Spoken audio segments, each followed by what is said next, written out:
I don't know if Jeff Bezos will ever step foot in Seattle again. I mean, well, he does, because he comes back, and this is what I was looking does for. he come back for board meetings, or? He's executive chairman. Yeah, well, I guess, does he have to come back to Seattle for those board meetings? I don't know. That's a good question. I guess the only time he might come back is when he buys the Seattle Seahawks.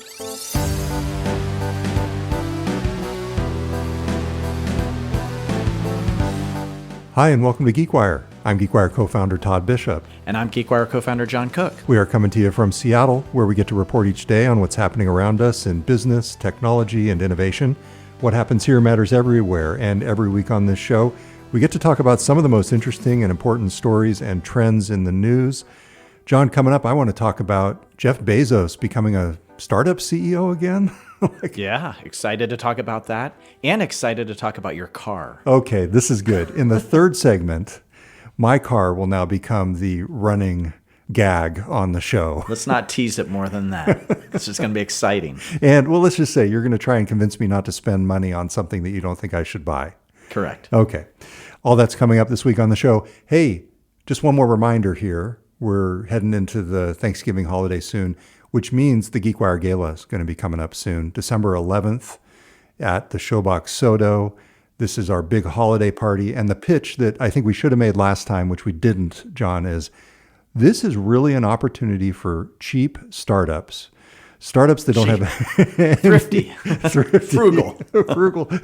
Well-managed and efficient startups to make our event your holiday party. That's really the pitch for the gala. It's super fun. You don't have to plan your own party. We've got an entire team doing it for you. That's right. If you're a small startup of 5 or 10 folks, or even a large company, or just an individual and want to come out, have some fun, we actually have a lot of fun surprises in store this year. It's going to take on a little bit more of a geeky element. There's going to be some robots. There's going to be, well, let me just leave it at that. So folks come out and enjoy the party with us. And it really is just a big party at the end of the day. Some people hear the word gala and they think it's like some fancy sit down thing. It's really just a great opportunity to network, connect with the community, have a few drinks, listen to some tunes, see some geeky stuff going on. That's great. So that's coming up December 11th in Seattle at the Showbox Sodo.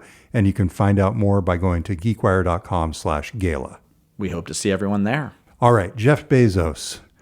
This story... I think I heard of this startup founder. This guy has got some potential.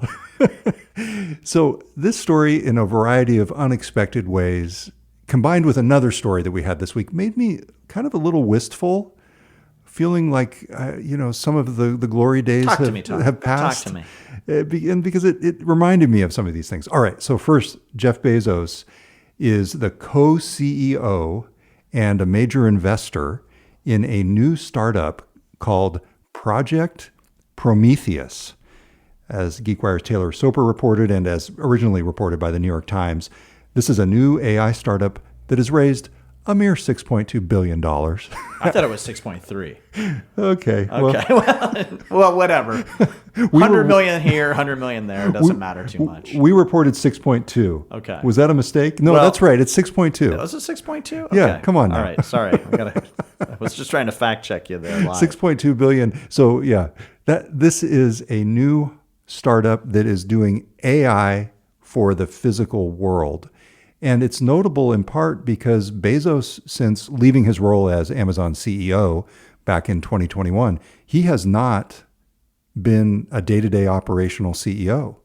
And he's been too busy building yachts and getting married in Venice and landing going rockets into space. And yeah, who would have time to be a startup CEO? And it's co-CEO. It's co-CEO. Yeah, so he's the co-CEO with another executive named Vic Bajaj. He's a life sciences veteran who previously worked at Google X, which is Alphabet's moonshot factory. And so when you first saw this news, John, what did you think? Oh, the AI boom is alive and well, and everyone is trying to get on the train in a big way. The fact that it's tied into physical products speaks to how I think Bezos wants to make sure that his spacecraft are getting engineered in the most creative and AI efficient manner. So I think there's a lot tied into his existing company that he's spending a lot of time on. Yeah, but couldn't he have done that just as an investor? I mean, why does he have to be a CEO? Well, I think it lends more credibility to the startup, and you're getting a major piece in the New York Times right off the bat because you're called co-CEO versus one of the dozens or hundreds of investments made through Bezos Expeditions, his venture capital firm, or by him individually. So it adds a certain level of credibility to the project. Okay. Do you think it's more symbolic than reality? Yeah, probably. Okay. As somebody like, not that I've ever been in Jeff Bezos' shoes, but I assume somebody who's in his position allocates his time in very, very specific ways. And he has a certain amount of time he spends on Blue Origin. He has a certain amount of time he spends on his yacht. He has a certain amount of time that he's spending on a variety of projects. Back at Amazon as well. Yeah, at Amazon, philanthropy. I mean, he's got, and so maybe this takes 3% of his time versus an investment he makes through his investment firm that takes less than 1%. I don't know what the breakdown is, but obviously he's probably more interested in this startup than he is in the 20 or 30 or 50 other ones that he's invested in. Okay, a couple different things that struck me. First off, this startup does not have a declared headquarters. Well, this is what I wanted to ask you. Yeah. What are the chances this startup is Very going slim. to be based in Seattle? First off, isn't it interesting how it was almost afterthought in terms of where it was headquartered? It was in the New York Times story. It was sort of low down. It's such a different world. I mean, it was only in 2017, 2018 that it's hard to remember now. But even back to the day of Amazon when they made such a big hullabaloo. I was just going to say. Yeah, about HQ2. HQ2. Who gives a crap? Actually, Amazon actually does care now where people are physically based. That's true. To me, it speaks to just how much the world has changed to where the location of this startup really doesn't matter in a lot of ways compared to that frenzy. I mean, it was crazy. Do you remember how crazy the whole HQ2 search was?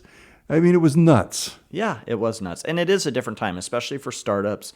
I do come across a number of startups where headquarters and location doesn't matter as much. You have the spectrum of fully remote to hybrid to in-office. And while there has been a shift back more to in-office, there are still a number of startup companies that are working in a hybrid model or are in a fully remote model. I mean, I actually have some insights into this because I spend a part of my time actually working on our GeekWire recruiting business where we help startup companies find and place talent.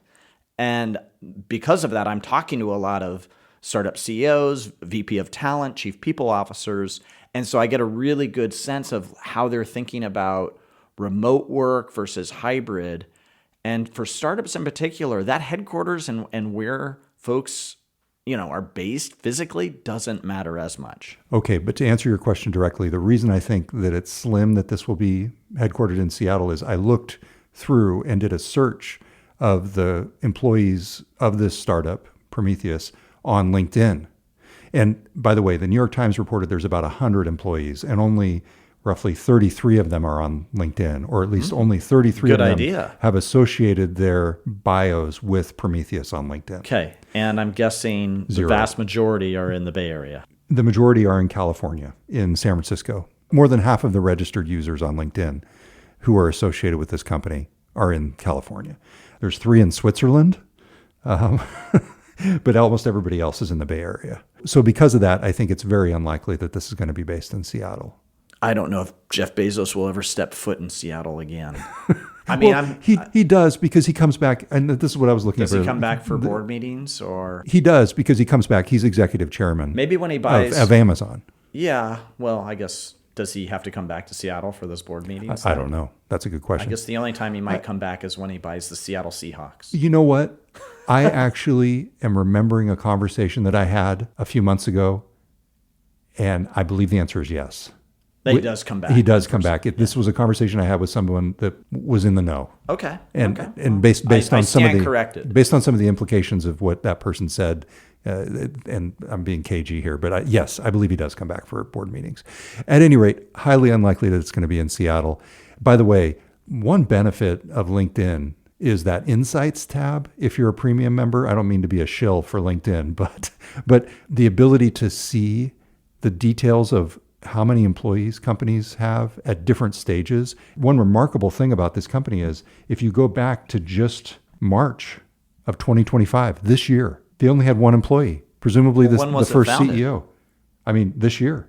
Okay. Well, that makes sense then. Yeah. But I mean, it's just crazy. And suddenly it has 6.2 billion Yeah. in funding. Yeah. I guess that's the Well, Bezos effect. we don't know how much of that money is coming from Bezos, but I presume a lot. Right. Okay. The other thing that struck me is something that you pointed out earlier, that obviously there's lots of intersections between AI for the physical world and everything that Bezos is doing at Amazon, at Blue Origin. It makes total sense that this would be his focus as a new startup CEO. If you believe that he's the new co-CEO, in effect. I wonder what the leadership principles are going to be at Project Prometheus. Does their body odor stink or not? Yeah. Isn't that the line? I don't know that one. No, I don't know that line. Let me That's not a leadership principle. I would think that's not a leadership principle. Yeah, it is. It's under earned trust. Leaders do not believe their or their team's body odor smells of perfume. That's an actual leadership Yeah, principle? you actually wrote about this once. Oh, I did? Yeah, you did, because I remember somebody said it at It one really of their stuck events. with me. Yes. I thought it was crazy for a second, but yes, that is in fact one of their leadership Wow, principles. that's cool. Okay. This made me wistful because there was a period of time from roughly 2010 to the late 2010s, sort of the teens. Oh, so from 2010 to like 2016. 2010 to 2020, roughly. Let's Okay, just well, call it that decade. Before COVID Pre-COVID. era. Pre-COVID era. Yeah. When Jeff Bezos was running Amazon, and it was just this crazy invention factory. And we got The treasure truck. Yes. You know exactly where I'm going. I love that the treasure truck made a reappearance. Yes. But there was this period of time when he was running things that suddenly you would find out that they were opening a bookstore, at Wild University stuff Village. was going on. It was very entrepreneurial, shoot from the hip. And I think a lot of Amazon employees missed this era. Yes. But also, I think Andy Jassy's having to clean up a lot of the mess from that era. Exactly. That's exactly what's happening. And it's not nearly as fun. The cleanup is not nearly as fun as making the mess in the first place. That is true. That is true. And so here you have Bezos back in, early startup mode. And again, I realize I'm buying the party line here. But if you accept that he's the co-CEO of this company in reality, maybe there will be some interesting experiments that we see, probably not in the Seattle region, as we're saying, but, this whole notion of crazy ideas that he inspires the team to pursue that are suddenly out in the physical world. I kind of like this for that. And I think it would be neat if some of that Bezos day one thinking were back out in the world. And we were hearing about that as opposed to whatever he's doing on his yacht or with his new wife. I'd much rather hear about the Bezos that we were reporting on from 2010 to 2020. And maybe this will be a return to that. That's why it made me wistful. Entrepreneurial expertise and DNA gets spread further. I hope so. It'd be refreshing. I mean, we've covered him for many years, and I personally enjoyed covering that prior version of him. Well, speaking of Amazon ideas and new ideas that are happening, there was actually something in this realm that kind of got our juices flowing a little bit as it related to Amazon's new project, even though it's very small. Perfect teaser. Let's talk about that when we come back. You're listening to GeekWire, and we'll be right back. Welcome back. It's Todd Bishop with John Cook. We've been talking about Amazon. I've been getting a little wistful about the glory days of Jeff Bezos' reign at the company. And as John just mentioned, there was a story that GeekWire's editor Taylor Soper uncovered this week that it wasn't the biggest story in the world, but it kind of reminded me of those days when just randomly in the Seattle region, we would run across some weird new thing. Yeah, a new store would pop up, a new kind of warehouse type of setup, an Amazon Go here, a treasure truck there. You know how it started? Do you remember how it started? Which started? this whole trend where we started noticing things out in the physical world that Amazon was doing. You've got to remember this. It involved the 7-Eleven. Oh, the lockers. The lockers. The lockers. Yeah. Do you remember? We broke that story. You came across the first Amazon locker. Well, you reported on the first Amazon locker, Yes. I believe. Yeah. And then didn't you trial it out? Yes. And what did you have delivered? Some batteries? Yeah, I can't remember what it was. Yeah, but this worked. It worked, and it was really Amazon's first foray into physical retail, a physical presence. I mean, I'm sure we had this on the podcast at the time. Let's go back and find a clip from it. Okay, that's going to be a challenge. Anyway, so to your point, this past week, Taylor was doing an Amazon return. And like the good journalist that he is, he noticed that among the options was to return the product to a Goodwill, a thrift store. Yeah, it's unusual, but this is the experimentation that you would see regularly in the past. Exactly. And I think that's why we both like this story. This was a nice little scoop that he got. And what's happening is Amazon is testing this notion of doing package returns at Goodwill stores in the Seattle area. And I don't know if this is kind of a pilot that could roll out elsewhere in the country, but you could envision it happening. And it makes a ton of sense. You've got a retail footprint that they can take advantage of. They've done this with other stores, Kohl's and all sorts of other places. Of course, Whole Foods, which they own. And why not take advantage of the Goodwill as a way to return packages? So what it is, it's a kiosk. In these Goodwills, there's about 20 or so of them in the Seattle region that are offering this.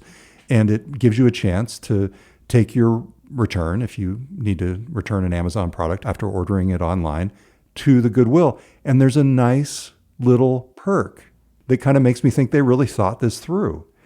If you return a product to the kiosk in a Goodwill, you get a 20% off coupon for your Goodwill purchase. And that's kind of a nice little collaboration. So here we are. We are actually almost 15 years removed from the Amazon locker story. I actually pulled it up. I had the byline on this, by the way. Oh, did you find it? September 2011. It's Photos. A look at Amazon's new delivery locker at 7-Eleven. Nice. But it's still, they're kind of trying to solve the same problem, you know, that they don't have this brick and mortar infrastructure. And interesting. Don't you see the parallels between these two? Yes. I mean, a lot has happened in between, and they certainly do have some stores, and they've got Whole Foods, right? They do have a certain amount of brick and mortar. They've tried to crack this nut in a lot of different ways. Lockers, returning things to Kohl's or Goodwill, buying Whole Foods, you know, the physical brick and mortar retail component and returns, and you know, it's all part of the same ecosystem. They're still trying to figure this out, it seems. They really are. And it just goes to show you that the e-commerce world does not operate in isolation. You still have the infrastructure needs, not only the deliveries, but the ability for people to go places to buy things and also to return the things that they don't want. Well, I got to read the lead on the Amazon locker story. Okay. Will you allow me to do so? Of course.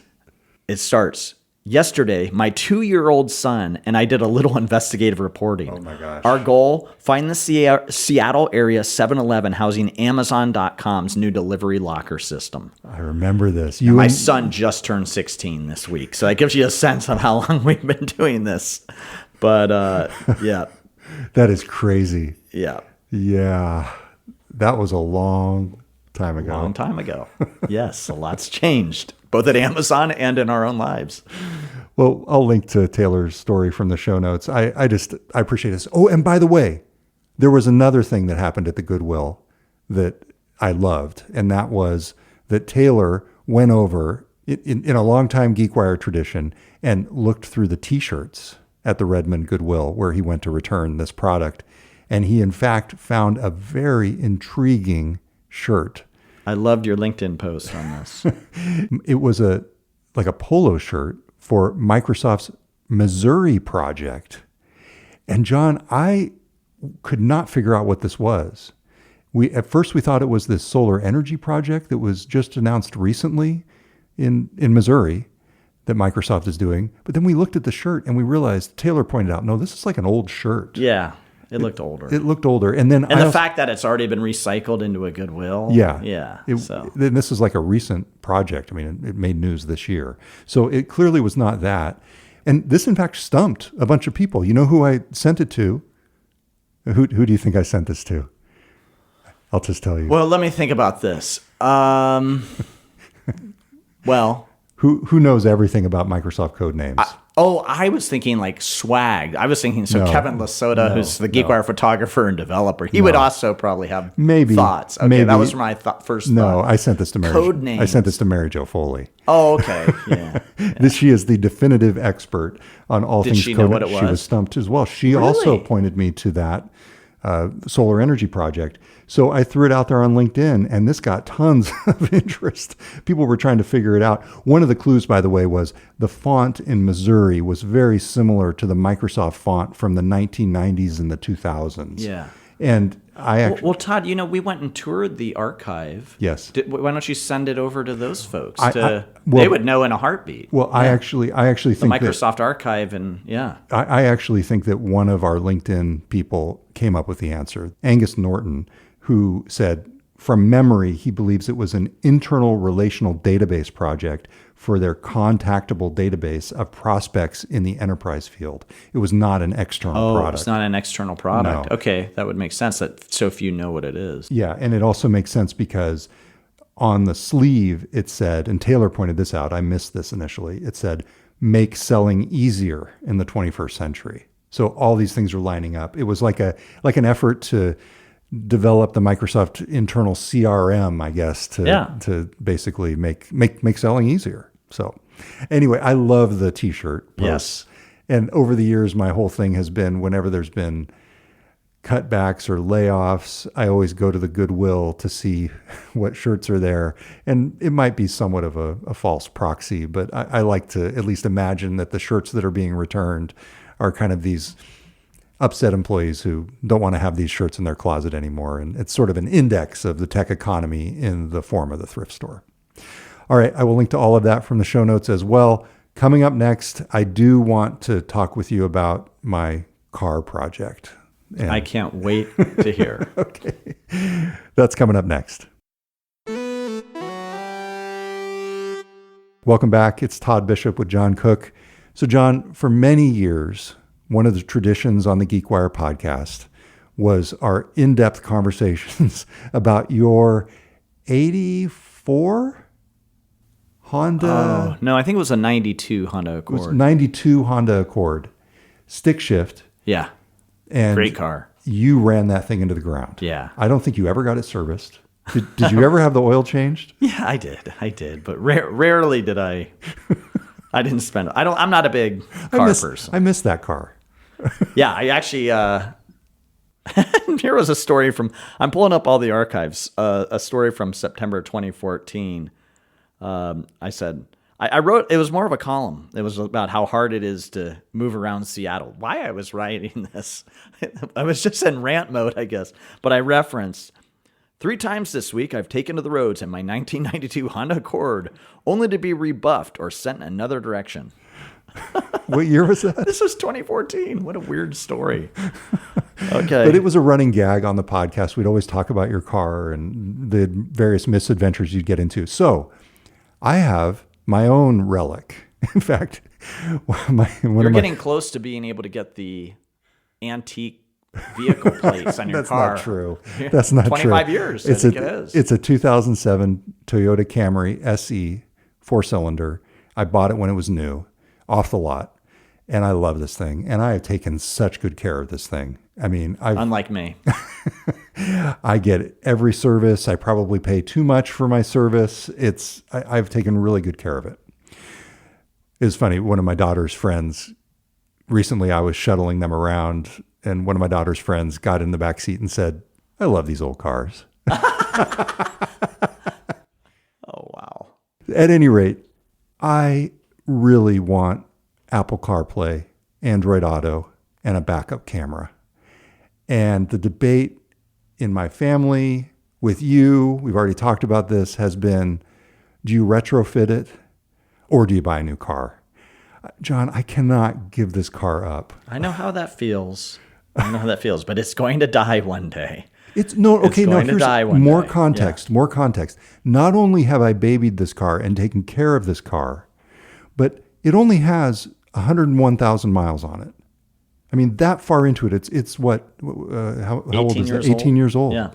I mean, I guess I just haven't driven that much, which can be good and bad, I know, because, you want to get it out on long stretches, let it stretch its legs. But the number of times that this car has been over 520 to Redmond, I was thinking about that the other day. It has to be it's probably, I don't know, approaching 300 or 400 now at this point, round trips to Redmond over the years. Maybe that's an exaggeration. Anyway, I'm really attached to this car. But it doesn't have the technology that you want in it. No, but it's very possible to add it. In fact, I had my appointment today with this great shop, just like literally within walking distance of us. Okay, so just here in Ballard, Fremont area. Yes, just a great place. In fact, I was sitting there talking to the guy, and I was thinking, I need to get this guy on the podcast at some point. John, he 3D prints parts that he might not have. Oh my gosh. Just that alone was worth it to go in there. Yeah. I mean, he stocks everything. I was super impressed. It is not cheap. It is not cheap. In fact, I'm a little bit wary of even saying how much it is, the quote that I got. I think you need to. Because it's more than I told you yesterday. Oh. Is it over $2,000? It's over $2,000. Is it over $3,000? No, it's not over $3,000. Okay. Well, it's high end. This is probably the value of the car. I'm probably in the process of totaling the car right now. Although, I don't know. I actually have not done What a year blue is book. it? Okay, in the edit here, I'm sparing you all of our impromptu used car research. With 100,000 miles, Kelly Blue Book fair purchase price would be about $5,300. Yeah. Trade-in value of approximately $2,300. So I don't think it's a car you want to sink $2,500 into for CarPlay, for God's sakes. yeah, but it's not okay. It's not just CarPlay. no. It's a backup cam too. It's a backup cam. I have the backup camera on my new vehicle. I'm kind of lukewarm on it. Really? Yeah. I disagree. I'm old school. I disagree. mean, I use it, but I kind of prefer just to use my eyesight and instincts still. But I gotta say, I do love CarPlay. I use it all the time. You've got an extra big screen. Yeah. I really like your car. It's a nice car. This is what I'm saying, Todd. You could go out and probably get a new car, not total your old car by retrofitting some technology into it, and get all those things and plus get a new car. So one of the things that I forgot to tell you was the way it looks. This guy's got he had this in stock. I was super impressed with this Had store. the ability to retrofit. Well, in stock or what? the parts the you plate. needed. He had every single part in stock, and it had the actual plate the same color as my dash. So it's going to look as if it was native and stock to this thing. Okay. The issue you is seem so excited about this that I don't want to dissuade you. Well, here's because the you issue. are so pumped about this that I think you should just go do it. here's the issue. I made the appointment and put down a deposit. Oh, jeez, you are going for it. Well, I don't think there's any convincing you not to do it. I think it's the wrong choice, but it's the right choice if it makes you feel good and makes you happy. So then, who am I to say? Now, I know ChatGPT can be somewhat agreeable and go along. You've been having this debate with Oh, yes, ChatGPT? absolutely. From From the very beginning. Yeah. Like long before you and I have been talking about it. Oh, okay. This is my instinct now as I put it in there and I go, am I being dumb? What did it say? It said, no, this is actually a smart move. Really? Yeah, because I've got basically 200,000 more miles in this car to go. Maybe. If I want. Maybe. Okay.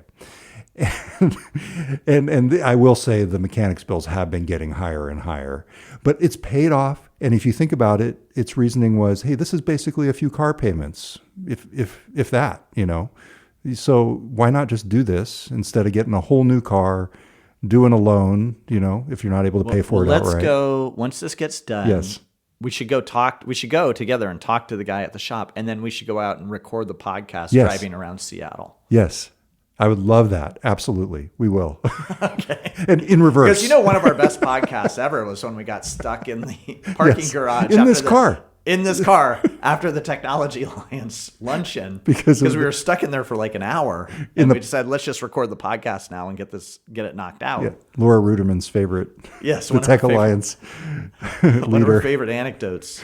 Yeah, the event was so popular that GeekWire was stuck in the parking garage for an hour afterward, and they had to record their podcast while they were sitting there in traffic. Okay, well, I mean, we should have readers reach out and give you advice, but it seems like you've already made your decision. I mean, I'd welcome input from listeners, from readers. I'd welcome any kind of input, and you are welcome to tell me that I'm making a huge mistake. Although I have to say, there's worse mistakes to make. I mean, adding a safety feature to your car. Yeah, and investing in something that you really like. Yeah. As opposed to spending 10 times more. And who knows? Maybe you would not be happy with the new vehicle. Maybe you wouldn't like it as much. Unlikely, I have to say. There's a certain appeal to driving one of those older cars around that you've driven for 20 years, that you know every single nook and cranny of how it's going to operate. I love that car. I love that car. Then go retrofit it. Okay, good. Put all the technology in it that you need. I did actually, just one last thing. I did actually look up the idea of adding blind spot detection. The thing in the mirror. That is actually very helpful. I got to say, when I drive my mom's car at home or when I drive a rental car, that blind spot detection where the little icon comes up in the rearview mirror. Yeah, very helpful. Very, very helpful.